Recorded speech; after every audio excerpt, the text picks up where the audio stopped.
In the central provinces of ancient China, there lived a wealthy merchant named Yin. He had built a fortune through tireless trade, yet one hunger gnawed at him. His family was common, without a single mandarin among his ancestors. He dreamed of aristocratic glory, of grandsons in official robes, and he believed the answer lay hidden in the bones of the earth itself.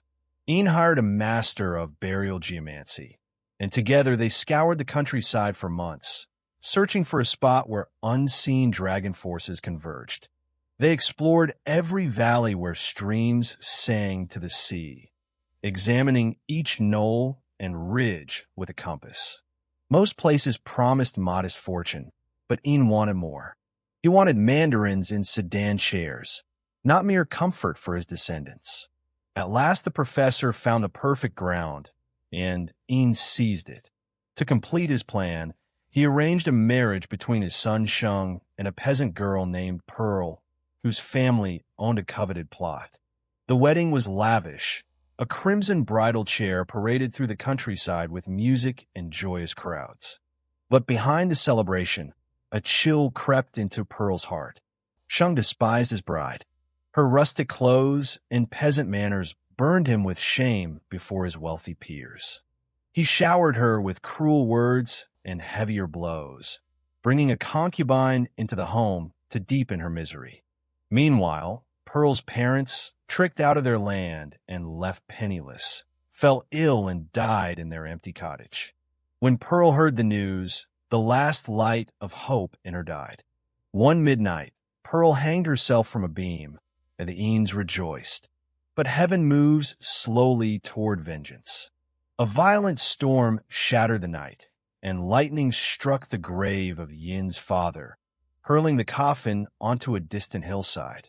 On the road, he met the vengeful spirits of Pearl's dead parents. He collapsed in terror and never recovered, dying with a haunted stare. Pearl's ghost haunted the house, flitting through the shadows with an agonized face.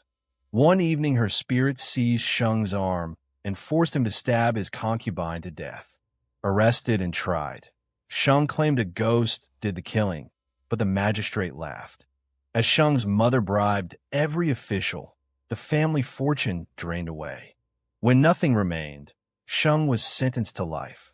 His mother died broken-hearted, and Sheng took his own life, ending the Yin line forever. Yet the same heaven that crushed the cruel also watches over the compassionate. In another age, a Buddhist sage named Samchung sought the secret of immortality, for the shadow of death tormented his soul. He learned that the gods demand one thing above all, a divine compassion that succors all who suffer.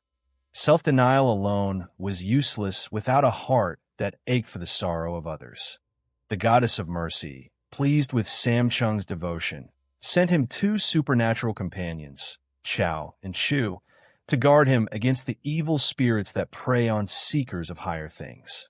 Together they journeyed for weeks across burning deserts and through shadowed valleys, enduring thirst and exhaustion, until they arrived at the shores of the mighty Tinho River, vast as an inland sea. No boats could be found, and night was falling. Then a company of merchants appeared, walking confidently across the frozen river. Eager to continue his pilgrimage, Samchung followed them onto the ice despite the villagers' warnings. He did not know these traders were demons in disguise, sent to lure him to his death. 5 miles out, a warm wind rose, the ice cracked, and the merchants vanished. The ice shattered, and all three plunged into the freezing dark. Chao flew to western heaven to summon help. Demons dragged Samchung and Chu to a cave at the river's bottom, where the Demon King prepared to feast on Samchung's flesh. But that night, a blinding light tore through the water. The goddess of mercy appeared in glory, her fairy attendants surrounding her. She freed Samchung and imprisoned the demon. In yet another corner of China, in the prefecture of Tingchao, lived a man named Cheng whose heart overflowed with generosity. Anyone in need had only to appear at his door, and Chung relieved them without question. His greatest joy was his son Kung, a brilliant young scholar whose papers won the highest praise. But the fame of Chung's kindness had reached the immortals of Western heaven. One day, a fairy disguised as a wandering bonze arrived at Chung's home. After a night of feasting, the priest delivered a terrifying warning. A great flood would devastate the entire district, sudden and inescapable. Chung must build boats at once. When the stone lions on the east street wept tears of blood, he must flee. And on the waters, he must rescue every living creature, but never a man he would encounter. Chung built boats and waited. One terrible morning, the stone lion's eyes ran red with blood. The river exploded from its banks with a roar like thunder. Mountains of water surged through the streets, sweeping away homes and harvests in an instant. Chung and Kung leaped aboard and were carried headlong down the devastating flood, watching their world vanish beneath the muddy tide. As they sped across the flood, Chung pulled a drowning monkey from the wreckage and a crow from a floating branch. Then a man appeared, struggling in the current. It was Lo Young, a townsman Chung recognized.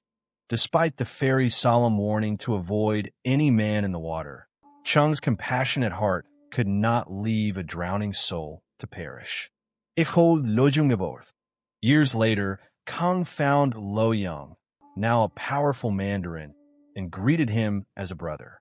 But Lo Young sneered, denied all kinship, and had Kung beaten and thrown into the deepest dungeon. Starving and alone, Kung lay dying until the monkey he had saved appeared at the grating with stolen food. Then the crow carried a letter to Chung, who raced to the capital and accused Lo Young before the famous judge Fu Kung. The investigation exposed Lo Young's treachery, and he was condemned and executed. Kung was elevated to the very position his betrayer had held. The animals Chung saved repaid his kindness 1,000-fold, as the fairy had promised. These three tales share one truth woven through Chinese folklore for centuries, that heaven